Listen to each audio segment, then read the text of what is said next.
Most people believe confidence is something you're born with or something you gain after years of practice.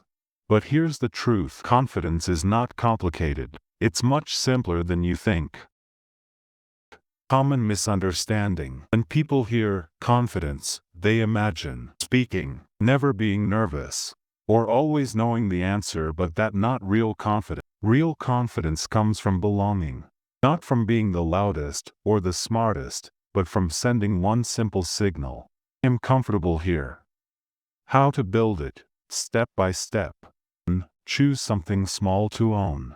Could be how you sit, how you greet people, or even how you write your notes. 2.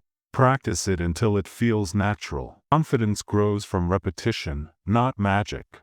3. Let people see it.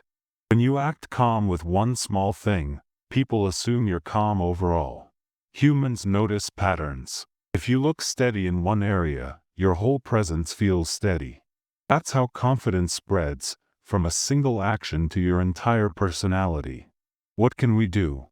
You don't need to change everything at once. Start with one small thing: a handshake, eye contact, a smile. One is a spike of confidence, and together they create the image of someone strong.